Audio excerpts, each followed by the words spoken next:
कल हमने जो क्वेश्चंस किया था उसके आगे हम चलते हैं और आगे इन क्वेश्चनों को हम हल करते हैं। देखिए हम पढ़ा रहे थे प्रश्नावली क्लास 10th प्रश्नावली 5.1 का जो क्वेश्चंस है हमारा वो चौथे का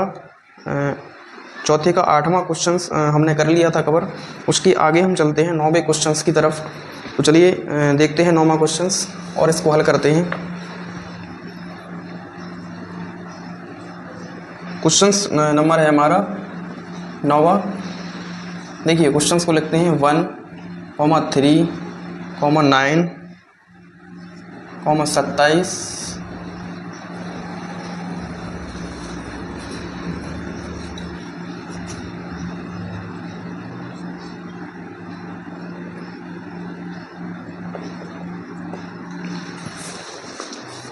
हेलो दोस्तों, तो आगे चलते हैं हम अपने क्वेश्चनों की सीरीज को आगे बढ़ाते हैं। कल हमने प्रश्नावली 5.1 का चौथे का 8वां क्वेश्चन हमने कवर कर लिया था। चलिए उसके आगे हम चलते हैं 9वें क्वेश्चंस की तरफ। देखिए 9वां क्वेश्चंस क्या कह रहा है। 9वां क्वेश्चंस को हम पहले लिख लेते हैं 1, 3, 9, 27, ऐसे ही सीरीज आगे बढ़ रही है। ठीक है, इस डॉट डॉट डॉट का मतलब है कि ये जो श्रेणी है, ये जो समांतर श्रेणी दी हुई है, ये लगातार आगे बढ़ रही है। ठीक है, ठीक है, इसको अभी हम समांतर श्रेणी नहीं बोल सकते। क्यों नहीं बोल सकते? क्योंकि ये जो नंबर दिए हैं, देखिए दिए तो श्रेणी में है, लेकिन ये समांतर हैं या नहीं है इसका हमें अभी कोई पता नहीं है, क्योंकि इसको हमें हल करके पहले निकालना है कि ये समांतर श्रेणी है या नहीं है। ठीक है दोस्त, तो पहले क्या करेंगे, हम इन नंबरों को देखेंगे कि ये समांतर श्रेणी में आगे बढ़ रहे हैं अथवा नहीं बढ़ रहे हैं, समांतर श्रेणी में है या नहीं है, इसको पहले हम हल करेंगे।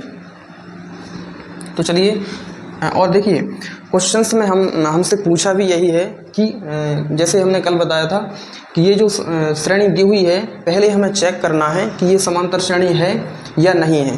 ठीक है, अगर समांतर श्रेणी है तो इसके 3 पद और निकालने हैं आगे के।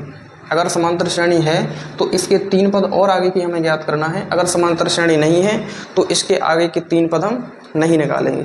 ठीक है दोस्त, चलिए पहले हम देखते हैं कि ये समांतर श्रेणी है या नहीं है। ठीक है, तो देखिए हल कैसे करेंगे इसको।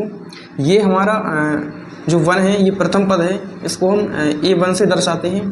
ठीक है, ये हमारा दूसरा पद है, इसको हम A2 से दर्शाते हैं, जैसा हमने कल बताया था आपको।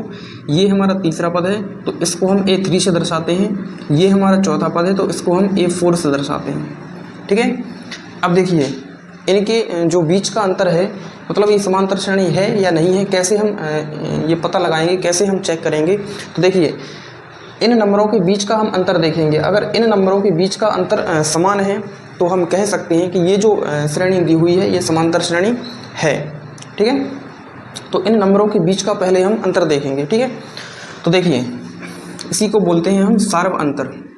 सार्व अंतर, ठीक है दोस्त, सार्व अंतर यानी कि इसे D से प्रदर्शित करते हैं, तो इसको हम D1 मान लेते हैं। क्यों? क्योंकि इन 2 नंबरों के बीच का भी अंतर हमें देखना है, इन 2 नंबरों के बीच का भी अंतर हमें निकालना है, इन 2 नंबरों के बीच का भी अंतर हमें निकालना है। तो हम इन अंतरों को एक नाम दे देते हैं कि ये D1 है, ये D2 है, ये D3 है। ठीक है, अलग अलग नाम से हम इनको निकाल कर देखेंगे। ठीक है, तो D1 बराबर क्या हो जाएगा, मतलब इन 2 नंबरों के बीच का हमें अंतर निकालना है।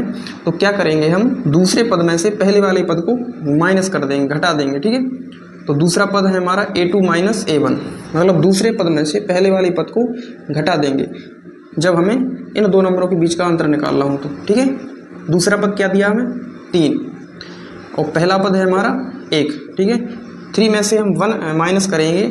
ठीक है, तो क्या बचेगा हमारा 2, यानी कि इन 2 नंबरों के बीच का अंतर है वो हमारा 2 निकल कर आ गया। ठीक है, अब हम आगे की जो नंबर है उनके बीच का अंतर हम निकालेंगे। ये जो 2 नंबर दिए हैं चूँकि D2, ठीक है, D2 मतलब इन 2 नंबरों के बीच का अंतर निकालेंगे अब हम।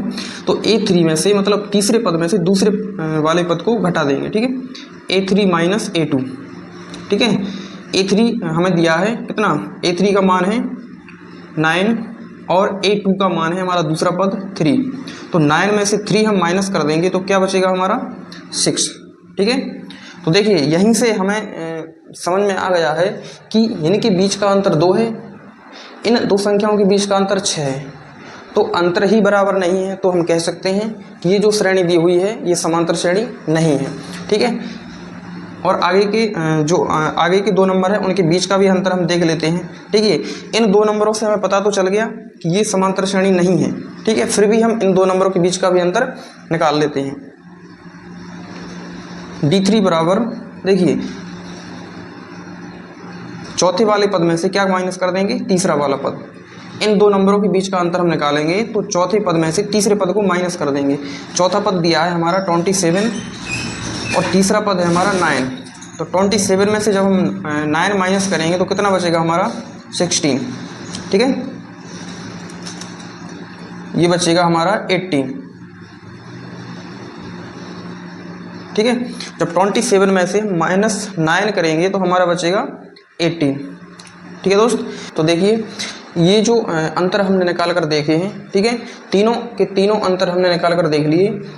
इन दोनों के बीच का अंतर D1 कितना आया 2, इन दोनों नंबरों के बीच का अंतर D2 कितना आया 6, इन 2 नंबरों के बीच का अंतर D3 कितना आया 18। ठीक है, तो इन तीनों के जो अंतर हैं वो देखो अलग अलग आए हैं। इसका 2 आया अंतर, इसका 6 आया, इसका 18 आया। ठीक है, तो सबके अंतर अलग अलग हैं, इसलिए हम कह सकते हैं कि ये समांतर श्रेणी नहीं है। देखिए लिखेंगे अब इसको कैसे, चूँकि जो D1 का मान है, जो D2 का मान है और जो D3 का मान है ये आपस में बराबर नहीं है। ठीक है, इसलिए हम कह सकते हैं अतः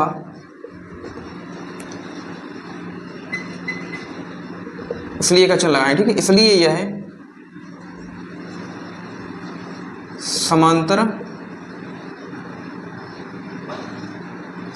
समांतर श्रेणी नहीं है।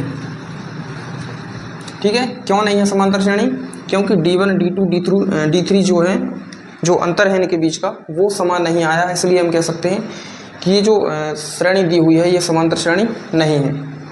ठीक है, ठीक है दोस्त, उम्मीद करते हैं कि आपको ये क्वेश्चन समझ में आया होगा। चलिए नेक्स्ट क्वेश्चन की तरफ हम बढ़ते हैं।